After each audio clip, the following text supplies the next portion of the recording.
April 30th, 1945. The clock struck 3:30 p.m.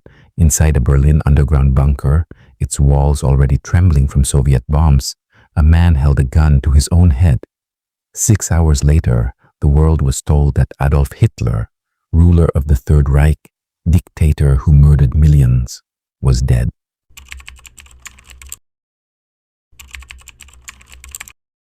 I spent 3 months reading declassified CIA documents, newly declassified Soviet reports, and the testimony of the last surviving eyewitnesses. And what I discovered was far more complex than any history textbook teaches. This isn't a conspiracy theory. These are facts deliberately planted in the mist. To understand how someone can disappear or try to disappear, we first need to know who this person was. Adolf Hitler was born on April 20th, 1889, in Braunau am Inn, Austria. He was the son of Alois Hitler, a customs official, and Clara Polzel. From childhood, he dreamed of becoming a great artist. He applied twice to the Vienna Academy of Fine Arts. Both times he was rejected. This rejection, according to many historians, was a psychological turning point that shaped the anger he would carry throughout his life. After living on the streets of Vienna, he moved to Munich, joined the German army during World War I, and began to plunge into politics amidst the chaos of a defeated Germany. In 1923, Hitler attempted an armed coup, but failed. He was then imprisoned. It was in prison that he wrote Mein Kampf, the manifesto that would become the blueprint for his power and crimes. 10 years later, in 1933, he became Chancellor of Germany. 2 years after that, he declared himself Führer, absolute leader. Europe had not seen such a concentration of power since Napoleon. And then came the war, and the concentration camps, and the Holocaust, the systematic murder of 6 million Jews and millions of others. But I won't recount those crimes now, because this content isn't about what he did during his lifetime. This content is about a more mysterious question. January 1945. Soviet troops were on the German border. American and British troops were advancing from the west. Many of Hitler's generals advised him to flee to the Bavarian mountains, to form a last stand. Others suggested negotiation. Hitler rejected all advice. On January 16, 1945, he descended into the Führerbunker, an underground complex 8.5 meters beneath the Reich Chancellery Garden.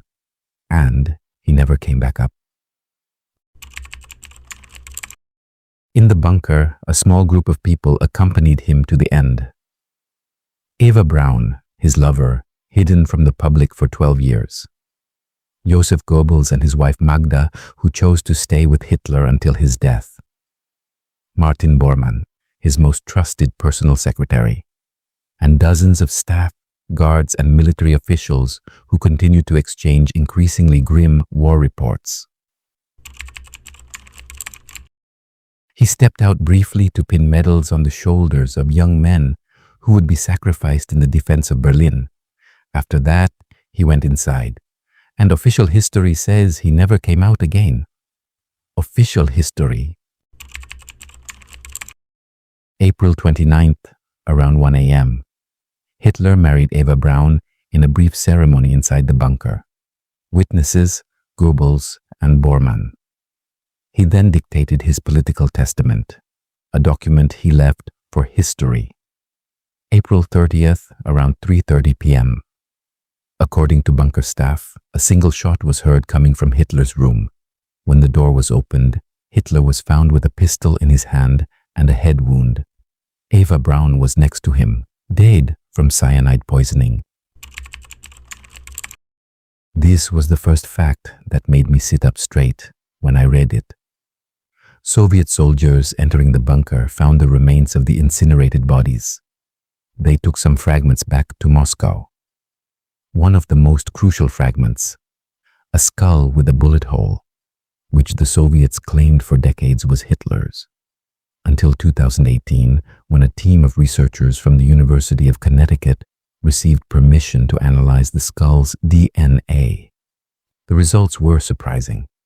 Mitochondrial DNA from the skull's teeth, after analysis, indicated that the skull belonged to a woman between 20 and 40 years old, not Hitler.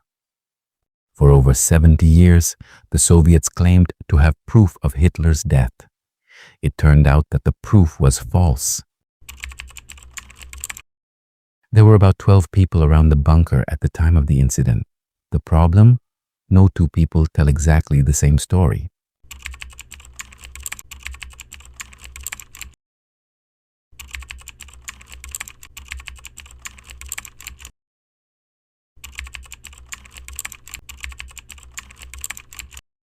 All of these witnesses were then arrested by the Soviets, interrogated for months, and only released after telling a version of events that the Soviets approved.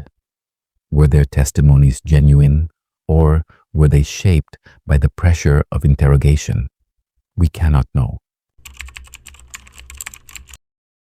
This is perhaps the most controversial section, but also the most well-documented.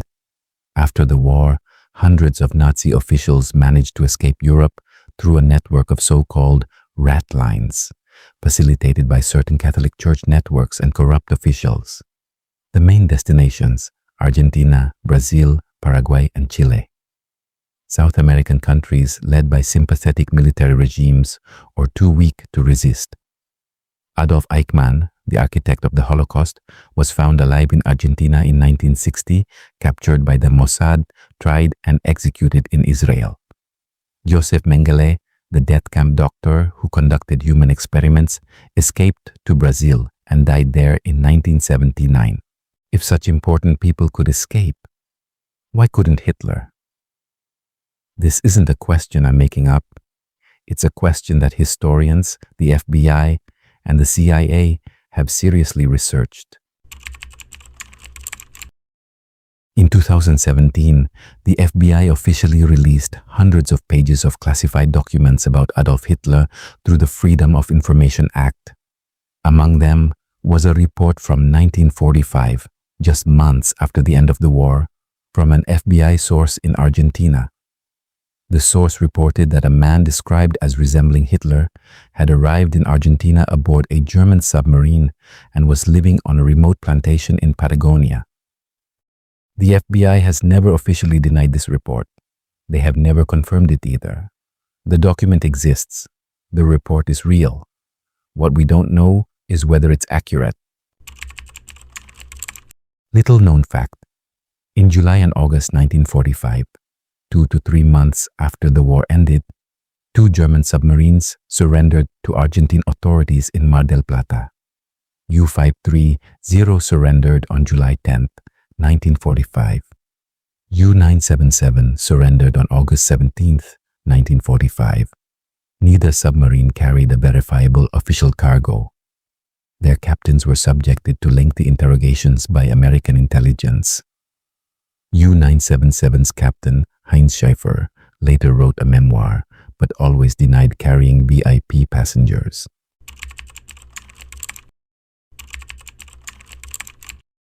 I have to be honest with you about what the historical community says.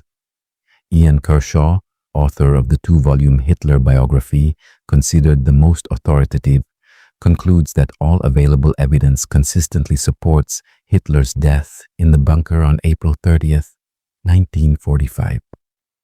Richard Evans, a Cambridge historian, calls the Hitler escape theory rubbish history, unsupported by evidence. And scientifically, that's the consensus. But, and this is a big but, the scientific consensus is based on the available evidence, and the available evidence is still incomplete. The skull claimed by the Soviets wasn't Hitler's. The FBI documents exist. The submarine is real.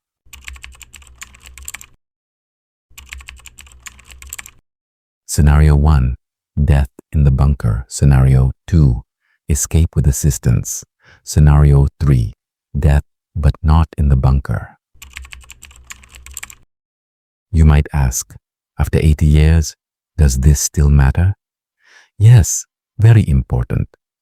First, because history deserves the full truth, not a convenient truth. Second, because the networks that helped the Nazis escape, if they existed, were never brought to justice.